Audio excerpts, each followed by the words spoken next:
जय श्री राम। जय हनुमान जी। दोस्तों, हमारे यूट्यूब चैनल पर आप लोगों का हार्दिक स्वागत है। मेरी हार्दिक शुभकामनाएं रहती है आप लोगों के साथ। परमपिता परमेश्वर प्रभु श्री राम और हनुमान जी से हमेशा मैं प्रार्थना करता हूं कि जितने भी भक्तगण हैं आपके और हमारे पर जिनका विश्वास है, हमारे जो विश्वासी लोग हैं, शुभचिंतक लोग हैं, उनका सदा कल्याण हो। दोस्तों, इसी कड़ी में आज का मुख्य विषय मैंने जो चयन किया है वो विषय है बुढ़वा मंगल। देखिए, मंगल की पूजा तो हमेशा मैं बताता हूँ और हनुमान जी का भक्त हूँ, तो मंगल से रिलेटेड ही मैं हमेशा वीडियो डालता हूँ। आज मैं जो एक बात बता रहा हूँ, आज सुबह ही मेरे से किसी ने पूछा कि ये बुढ़वा मंगल क्या होता है। तब मेरे दिमाग में एक आइडिया आई कि बहुत लोगों को बुढ़वा मंगल समझ में नहीं आता। देखिए, बुढ़वा शब्द तो ओल्ड आदमी को तो बोलते ही हैं, बुढ़े लोगों को। एक बार प्रभु हनुमान जी बुढ़े रूप में अपना पूंछ बहुत लंबा करके भीम का घमंड तोड़ दिया था, क्योंकि भीम साहब को बहुत ज़्यादा घमंड थी कि इस संसार में उनसे बड़ा बली कोई नहीं है, उनसे बड़ा गदाधारी कोई नहीं है। और इसी घमंड को सोचते सोचते कहीं जा रहे थे, तो रास्ते में एक बंदर पड़ा हुआ था। उसके पूंछें थोड़ी लंबी थी, वृद्धावस्था में थे। उन्होंने कई बार आग्रह किया बंदर से कि भाई आप इसको अपना पूंछ हटाओ। उन्हें क्या पता कि ये साधारण बंदर नहीं है।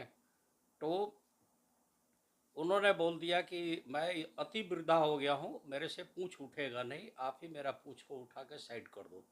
अब घमंड में चूर तो थे ही, उन्होंने क्या किया कि उनका पूंछ पकड़ के हटाने की कोशिश किया, लेकिन उनकी पूरी ताकत लग गई, पूंछ टस से मस नहीं हुआ। तब उनको इस बात का एहसास हुआ कि ज़रूर हमारे से कहीं गलती हुई है, जो आदमी मेरे सामने है वो साधारण बंदर नहीं है, ये हो ना हो कोई बहुत बड़ी प्रभु की कृपा है और प्रभु के ही अवतार हैं। तब हनुमान जी अपने वास्तविक रूप में उनको अपना चेहरा दिखाए, परिचय दिए। इस दिन से ही हनुमान जी की पूजा शुरू हुई, बुढ़वा मंगल के नाम से इसे जानते हैं। और ये जेठ माह के मंगल में मंगल के दिन होती है, और मेरे ख्याल से 3 या 4 होती है। बाकी हमारे सामने हमारे यूट्यूब चैनल पर प्रसिद्ध कथावाचक आचार्य पंडित मनोज पाठक जी आए हुए हैं। मेरे यूट्यूब चैनल पर आपका हार्दिक स्वागत है। राधे राधे, नमस्कार सभी मित्रों को, सनातन प्रेमियों को राधे राधे। जय जय श्री राम और जय जय हनुमान जी महाराज जी। तो ये प्रसिद्ध कथावाचक हैं, ये राम कथा भी करते हैं, कृष्ण कथा भी करते हैं, कृष्ण जी के संबंध में झांकी वगैरह भी निकालते हैं, कर्म कांड के भी जानकार हैं, और इनसे हमारा पुराना संबंध रहा है। और मैंने इनको आग्रह किया कि आइए मेरे चैनल पर, चूँकि आप कर्म कांड से रिलेटेड हैं, तो आप बताइए कि बुढ़वा मंगल पर क्या क्या करने से हनुमान जी ज़्यादा प्रसन्न हो गए, ये आप बताइए। सर्वप्रथम तो मैं आपका आभार व्यक्त करता हूं कि आपने मुझे अपने पास आने का निमंत्रण दिया। मेरा सौभाग्य है कि मुझे आपका सानिध्य प्राप्त हुआ। तो ऐसा है, हमारे शास्त्रों में ये मान्यता है कि ज्येष्ठ मास के जो 4 मंगल हैं उन्हें बुढ़वा मंगल के रूप में मान्यता दी गई है।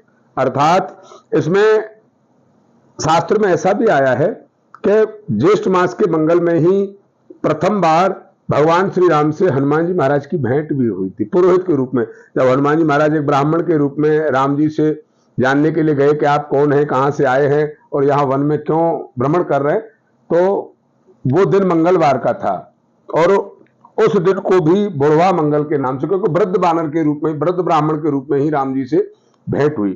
तो शास्त्रों में यह मान्यता है कि इन मंगलवारों में हनुमान जी महाराज की पूजा अर्चना वंदना करने से, साथ में भगवान प्रभु श्री राम की पूजा अर्चना वंदना करने से मनुष्य को मनवांछित फल की प्राप्ति होती है।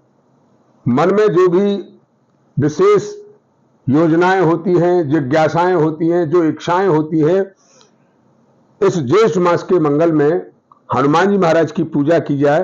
पूजा के लिए सर्वविदित हनुमान चालीसा का पाठ करना बहुत ही उत्तम बतलाया है जी। हनुमान अष्टक का पाठ करना, और उत्तम बतलाया है। जी हनुमान जी महाराज की पूजा में, हनुमान जी महाराज भगवान श्री राम के परम भक्त हैं। जी तो राम और हनुमान जी महाराज की पूजा के लिए शास्त्रों में, कर्मकांड की पुस्तकों में हनुमान जी महाराज को लाल रंग की माला, लाल पुष्पों की, रक्त वर्ण पुष्पों की जो माला है वो बहुत प्रिय होती है। जी तो इस महीने में बुढ़वा मंगलवार के दिन जो व्यक्ति मनोकामना की सिद्धि के लिए अपनी शक्ति को बढ़ाने के लिए, बुद्धि को, बल और बुद्धि के दाता है हनुमान जी महाराज, बुद्धि को प्रखर करने के लिए अगर व्यक्ति लाल रक्त पुष्पों की माला हनुमान जी महाराज के गले में अर्पण करता है तो उसे मनोवांछित फल की प्राप्ति होती है। दूसरा, हनुमान जी महाराज को इस मंगलवार में जी एक लाल कपड़े में एक नारियल पानी वाला जी बांधकर, कपड़े में बांधकर जी और हनुमान जी महाराज के श्री चरणों में उस श्रीफल को रख दिया जाए, जी हनुमान जी महाराज को अर्पण कर दिया जाए वो श्रीफल, और उसके अगले दिन उस श्रीफल को तोड़कर प्रसादी के रूप में परिवार के सभी लोग अगर ग्रहण करते हैं जी तो विशेष फल की प्राप्ति होती है, क्योंकि वो नारियल जो श्रीफल है वो अमृत तुल्य हो जाता है, क्योंकि वो हनुमान जी महाराज का भोग है। बहुत अच्छी बात बताया। आगे कर्मकांड में हमारे आचार्यों ने, संतों ने, मुनियों ने, ऋषियों ने और भी विशेष पूजाएं बतलाई हैं। इस दिन हनुमान जी महाराज को सिंदूर अर्पण करने से जी विशेष फल की प्राप्ति होती है, क्योंकि हनुमान जी महाराज को सिंदूर बहुत प्रिय है। जी तो जो व्यक्ति मनोकामना सिद्धि के लिए हनुमान जी महाराज के शरीर पर चमेली के तेल में, उसमें कुछ विशेष भ्रांतियां भी हैं। कुछ लोग हनुमान जी को चढ़ाने वाले सिंदूर में लेपन करने वाला जो सिंदूर है उसमें कुछ लोग घी मिला लेते हैं डॉक्टर साहब जी, कुछ लोग घी और चमेली का तेल दोनों मिला लेते हैं जी, कुछ लोग उसमें अन्य और कोई तेल मिला लेते हैं, जैसे किसी ने तिल का ही तेल मिला लिया। जी, जी। तो जो यथार्थ में हनुमान जी महाराज को जो सबसे प्रिय है वो है चमेली का तेल। चमेली का तेल सिंदूर में मिलाकर हनुमान जी महाराज के शरीर का लेपन किया जाए। उसके बाद हनुमान जी महाराज को एक यज्ञोपवीत धारण कराया जाए, जनेऊ जिसे बोलते हैं, यज्ञोपवीत पहनाएं। उसके बाद लाल पुष्पों की माला हनुमान जी महाराज को आप अर्पण करें, उनके गले में धारण कराएं, मस्तक पर मुकुट धारण कराएं, वस्त्र धारण कराएं। हनुमान जी महाराज को बुढ़वा मंगल में गदा उनके हाथ में देना भी, एक छोटी सी गदा आप बनवा के लाएं और उस गदा को हनुमान जी के चरणों में रख के आप उनको प्रणाम करें। 5 बार 11 बार वहां बैठकर आप हनुमान चालीसा का पाठ करें तो आपको विशेष बल की प्राप्ति होगी और विशेष फल की प्राप्ति होगी। बुढ़वा मंगल में एक विशेष बताया है, मेरे गुरुजी ने भी आज्ञा की थी। उन्होंने बताया कि बुढ़वा मंगल में जो व्यक्ति 111 हनुमान चालीसा के पाठ करता है, लगभग कितना समय मान के चलेंगे आप, 3 से 4 घंटे का समय, अगर 111 पाठ हमें कंटिन्यू लगातार करने हनुमान जी के चरणों में बैठकर, तो विशेष फल की प्राप्ति होती है। आप ये समझिए कि आपने एक बहुत बड़े यज्ञ को पूर्ण कर दिया। आपने अगर मंगलवार के दिन, ज्येष्ठ मास के मंगलवार में हनुमान जी के श्री चरणों में बैठकर उन्हें हनुमान अष्टक और हनुमान चालीसा का पाठ पढ़कर सुनाया तो आपको अक्षय फल की प्राप्ति होगी।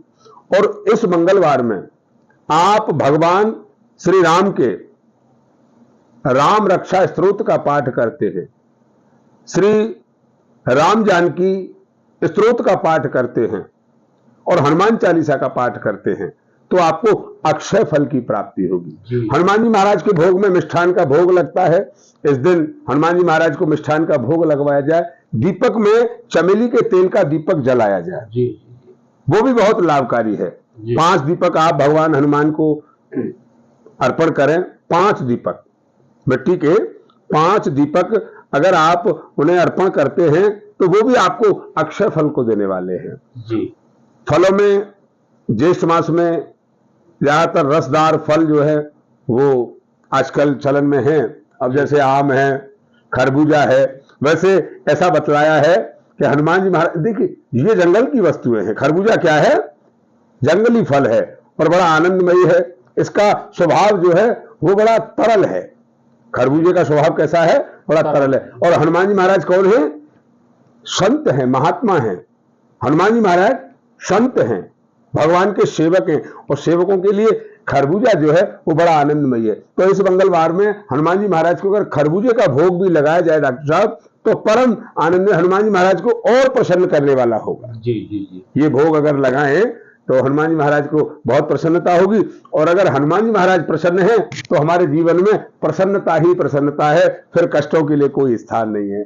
जय जय सीताराम। देखिए, मेरे जहाँ तक जानकारी है मेरे को, बुढ़वा मंगल के दिन प्रभु श्री राम को तुलसी का माला चढ़ाया जाए जी, और हनुमान जी चाहते हैं कि प्रभु श्री राम का ही गुणगान किया जाए, तो लोग सुंदरकांड का भी पाठ करते हैं। और हनुमान चालीसा कम से कम 100 बार या 108 बार, या गुरु जी ने जो बोला कि 111 बार कर लिया जाए तो अति उत्तम है। ये मैंने सुना है कि ऐसा करने से बहुत ज़्यादा लाभ मिलती है। और जितना प्रभु श्री राम का गुणगान हनुमान जी के चरणों के सामने बैठ के किया जाए उतना ही लाभ मिलता है। तो बुढ़वा मंगल की क्या विशेषता है, कैसे पूजा की जाती है, ये हमने हमारे समक्ष जो गुरुवर बैठे हुए हैं इन्होंने आपको बताया। आशा है आप सबको बहुत पसंद आई होगी और आप इस तरीके से पूजा पाठ कर सकते हैं। तब तक के लिए, नेक्स्ट वीडियो तक के लिए आप लोग हमें आज्ञा दें। गुरुवर से मैं हाथ जोड़ के इनका बहुत बहुत आभार है, और मैं फिर मिलेंगे इनके साथ कभी नेक्स्ट वीडियो में। तब तक के लिए आप लोग हमें आज्ञा दें, और एक बार प्रेम से बोलिए जय श्री राम, जय हनुमान जी।